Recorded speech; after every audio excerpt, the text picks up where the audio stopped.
Hello, sixth grade. This is your first test review. This is Unit 1. So as I mentioned earlier, here are the vocabulary terms. I have gone through and written out the definitions for you, and I will go through those quickly. So base of a power. In a power, the number that is used as a repeated factor. So if I have 3 squared, 3 is the base.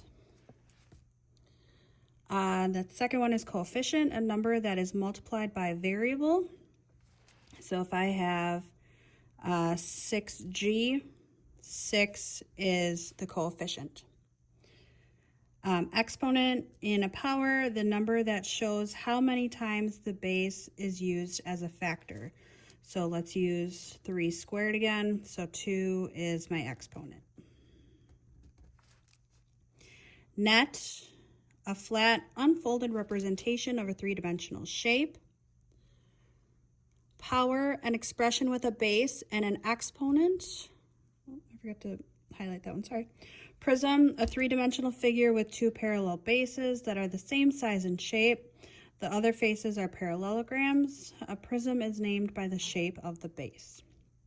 So if you have a triangle base, it's triangular prism. If you have a rectangular base, it's a rectangular prism, and so on. A pyramid is a three-dimensional figure whose base is a polygon and whose other faces are triangles. Okay, so the difference between your prism and your pyramid, the main sides are triangles, and here they're polygons. Again, a pyramid is named by the shape of its base. So if you have a triangle base, it's a triangular pyramid. If you have a rectangle or a square, it's a rectangular pyramid. Surface area is the sum of the areas of all the faces of a three-dimensional figure. So if we take that net and we find the areas of all those different pieces and add them together, that gives us our surface area. Term is a number or a variable or a product of a number, variable, and or expression. A term may include an exponent.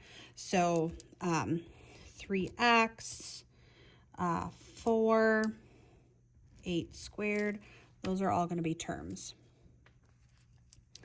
Variable is a letter that represents an unknown number. So a lot of times you'll see X or N, but really anything. And as I explained in class, for my purposes, you can use shapes, pictures, images, as long as they're school appropriate. Constant is a value that does not change, unlike a variable. So if I have 3x plus 4, 4 is my constant because it's not changing anything. Corresponds to refers to elements in the same relative position in a similar figure, such as corresponding sides. Relate to describes how mathematical concepts are applied or connected with real-world situation.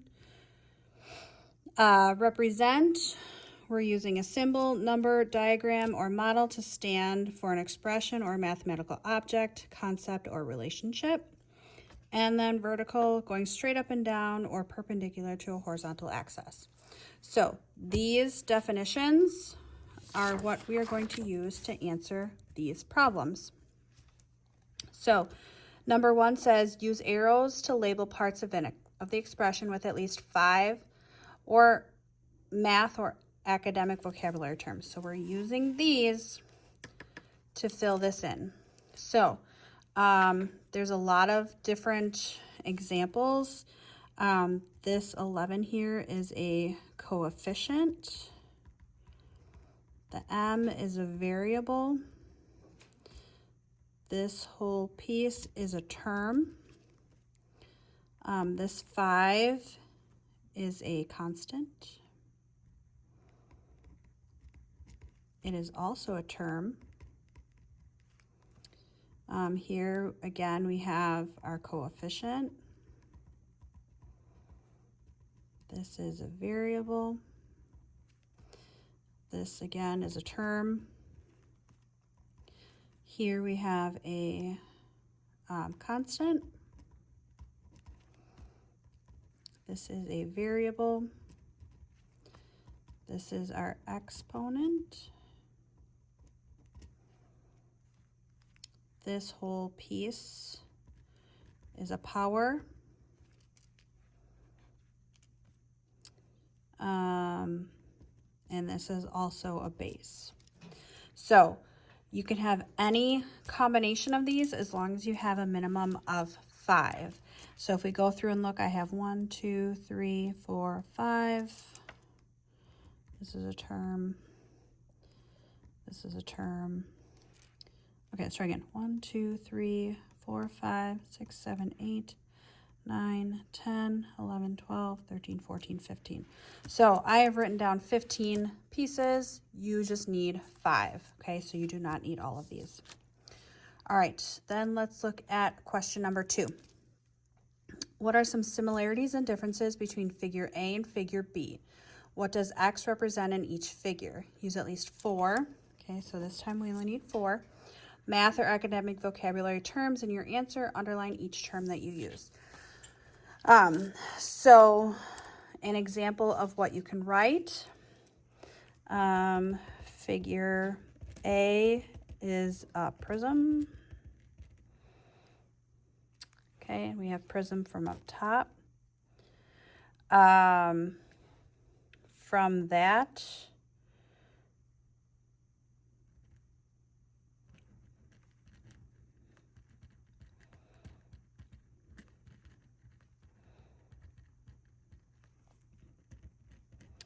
three-dimensional figures, you can always find surface area, whereas two-dimensional figures, you always find just basic area.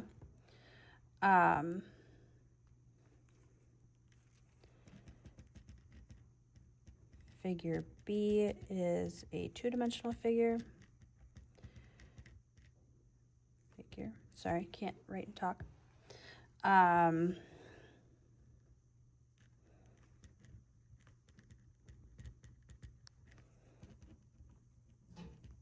Okay, so we have a prism, which is a three-dimensional figure. And then we have our two-dimensional figure.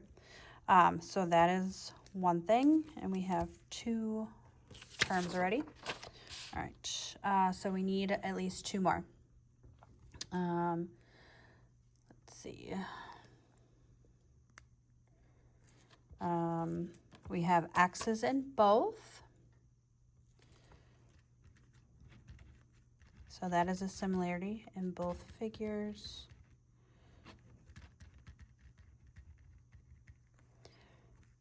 X is a variable. Okay, so that's another term. In figure B, or sorry, figure A, we have X here.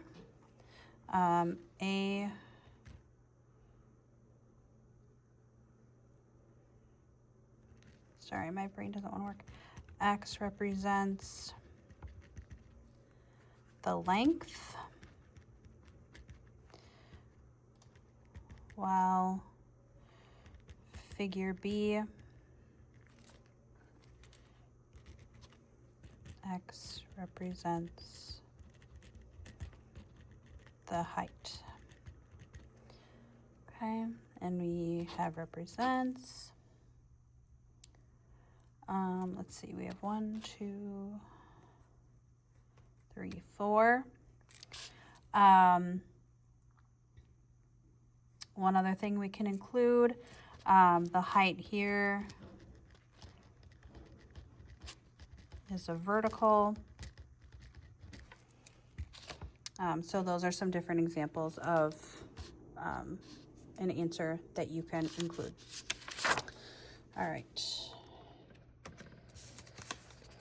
All right, let's grab the review.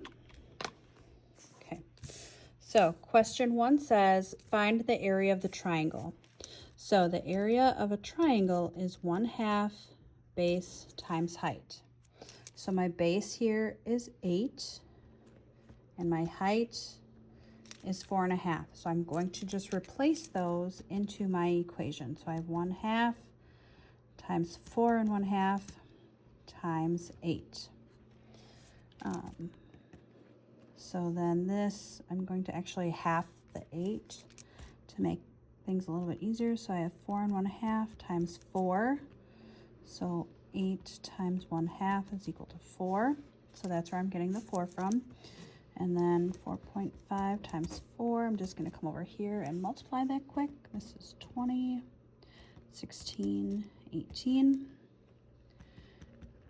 So my answer is 18. My answer is B. All right, number 2, draw a line to match each statement on the left with the algebraic expression that represents the same value. So some of you noticed there's 3 statements and there's 4 examples. So we're just going to walk through one by one. One of them is not going to be used. All right, so I have 3 more than the difference of 5 and a number. So walking through this, 3 more, so we're adding 3. And then I have the difference of, so this is going to be in a parentheses because this I'm putting together. So I have 5 and a number, so a difference is subtracting, so 5 minus, and they're using F over here. So I'm looking for something that has 5 minus some number, and we're adding 3. The only one that I'm adding 3 is right here, and so I'm just going to put an A next to it so that I know, but the directions do say to draw a line. I'm just doing a letter to keep things a little bit more clear. All right, B then is 5 divided by the product of 3 and a number. Okay, so we have 5 and we're dividing. And then product means we're multiplying 3 and we're still using, okay, so this I'm multiplying 5 divided by 3 and a number. That one goes there, so that one is B. All right, last one is C. So I have a number times the difference. Okay, so I have a difference of 5 and 3. So I have some number, they're using F. This is one piece, so I have 5. We're subtracting again, 5 minus 3.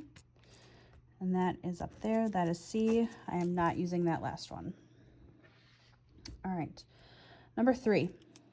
Micah has a first aid kit shaped like a square prism. Okay, so this is the shape of the first aid kit. The expression 32x plus 2x squared represents the surface area of the first aid kit, where the base edges are x inches long. Complete the equation to find the surface area of the first aid kit when x equals 12. So this is what we have right now. We don't know what the surface area is.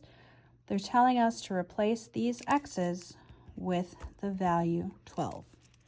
So all I'm doing is I'm replacing these x's with 12. They wrote it out for you, replacing the x's with lines. So all I have to do is replace this with a 12, and then this is going to be a 2. So when I calculate that out, so this becomes, and I'm going to grab a calculator just to make things go more quickly. Okay, one works. All right, so 32 times 12 is 384 plus order of operations. I'm doing this 12 first, so this becomes 2 times 144. And then that is equal to 288. So then if I add 288 plus 384, I get 672. So the surface area for this first aid kit is 672 inches squared. All right, number 4. What is the value of the expression 3 times 12 plus the quantity 4 cubed minus 25 plus 2/3? Sorry, 2 to the third. Show your work. Okay, so we need to pay attention to our order of operations. So I'm just going to rewrite this.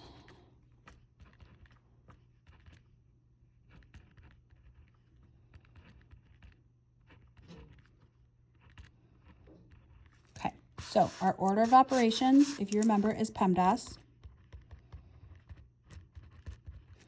Parentheses, exponents, multiplication, division, addition, subtraction. So the first thing I'm going to do is I'm going to say, do I have parentheses? Okay, I have brackets, which work as the same as parentheses. So inside those parentheses, I'm going to ask myself, do I have more parentheses? Yes, I do. Okay, so here's my other set of parentheses. Do I have more parentheses? Nope, I can keep going. The next letter is E, is exponents. So here, inside this parentheses, do I have exponents? I do. 4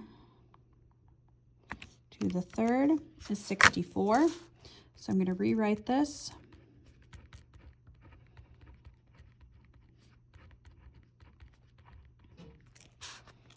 Okay, so still working within this parentheses. I don't have any more exponents. I don't have multiplication. I don't have division. I don't have addition. I do have subtraction. So I'm going to work that. I'm going to rewrite everything, working this subtraction. So this gives me 39 plus 2 cubed. Okay, so yes, I do have this exponent here, but order of operations tells me to do parentheses and brackets first. So I'm not touching that just yet. Okay, so again, starting over, do I have parentheses? Yes, I do. So I need to do that. 12 plus 39. I don't have parentheses. I don't have exponents. I don't have multiplication or division. I do have addition, so that's what I need to do. So this is 51 plus 2 to the third. Okay. Yes, I have this parentheses here, but it's technically multiplication, so I'm going to rewrite that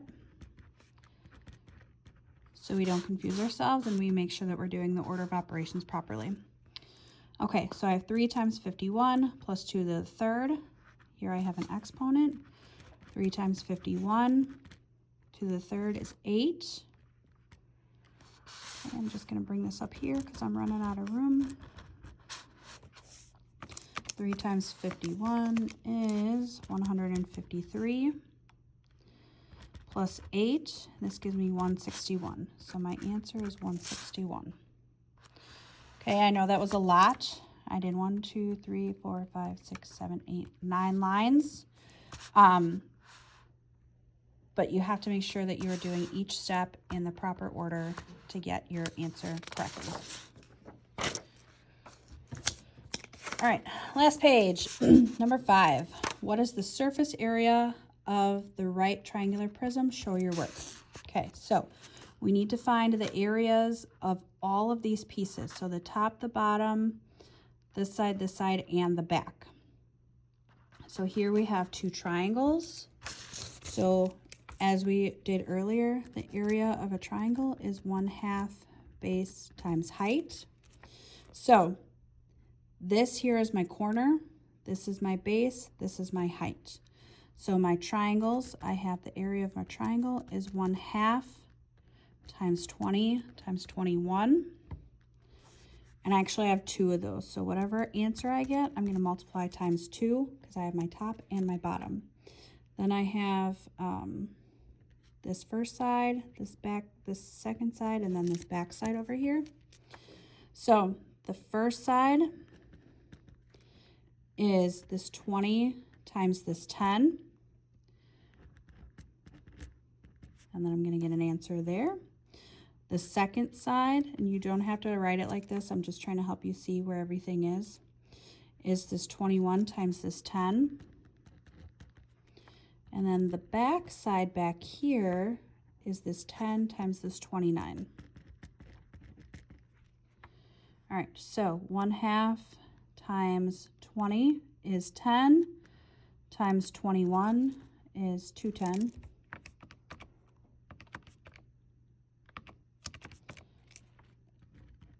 And then I'm multiplying that times 2 because I have my top and my bottom, which gives me 420. Here I have 20 times 10, which is 200. 20 times 10. 21 times 10 is 210. 10 times 29 is 290. So now I'm going to add all of these up. So I have 420, 200, 210, 290, and again, I'm just going to throw that in the calculator to save time. Is 1120. So I have 1,120 centimeters squared. Centimeters is our unit that we're measuring, and it's always going to be squared. All right. Number 6, and I know there was a lot of questions on this one, so I'm going to try and work through this slowly to help you understand. Pascal sells fruit from a fruit stand. He starts the day with 80 pounds of fruit in the morning. Five customers each buy W pounds of fruit. In the afternoon, Pascal feeds 2/3 of his remaining fruit to birds in the park. Write an algebraic expression that represents the weight of the fruit that Pascal still has after feeding the birds. Show your work. So basically, we're taking what we started with, the 80, we're subtracting the 5 whatever pounds that were sold, and then we're also subtracting 2/3 of what's left to find our current total.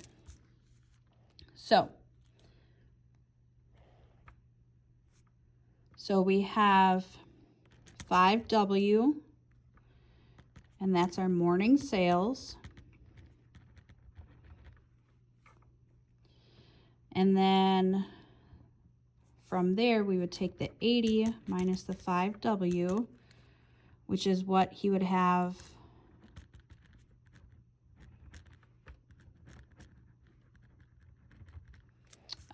what's left after the sales. And then we have 1/3, which is what's left after feeding 2/3 of what's left.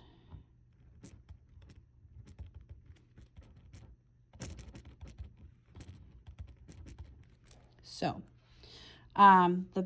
there's a couple different ways that we can write this. Sorry, I'm running out of room.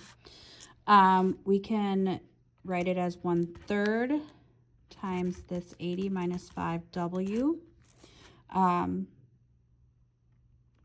because that's showing what's left. Or you can do 80 minus 5W divided by 3. Basically gives you the exact same answer once we figure out what that W is. All right, last question.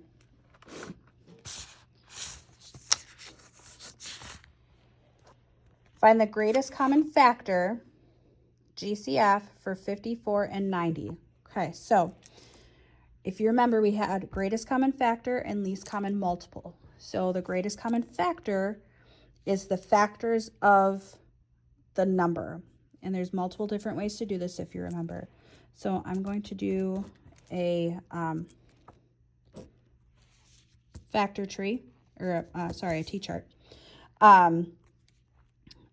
Remember, always start with 1. So 1 times 54. 54 is even, so I can divide that by 2, and I get 2 and 27. Then we need to figure out, is it divisible by 3? It is divisible by 3. Divided by 4. Nope, that one is not. Doesn't end in a 5 or a 0, so 5 isn't going to work. 6 goes with 9. 54 divided by 7 does not work. 54 divided by 8. And then I'm back at 9. So these are my answers. 1, 2, 3, 6, 9, 18, 27, and 54. Okay, now let's do 90. We're going to have quite a bit more for 90. All right, same thing. We have 1 and 90. Always start with 1. 2 and 45, 3 and 30, 90 divided by 4. 4 doesn't work. It ends in a 0, so 5 is going to work. 90 divided by 5 is 18. 6 and 15. 7 does not work. 8 does not work. And we have 9 and 10. So what you do next is you figure out which ones they have in common. So I'm going to get a highlighter to help match these. You don't need a highlighter. You can just circle. All right, so I have a 1 and a 1, a 2 and a 2, a 3 and a 3, 6 and 6, 9 and 9, 18 and 18, 27 I don't have over here, and 54 I don't have over here. So the biggest number that I've highlighted that they have in common is 18. So 18, the actual way that you're supposed to write this is the GCF for 54 and 90 is 18. But 18 is perfectly fine. All right, so here is your review. Please let me know if you have any questions. Please make sure to remember to bring this with you for your test tomorrow because you can use it on your test. And if you have any questions before that, let me know and I'm happy to help. Have a great evening.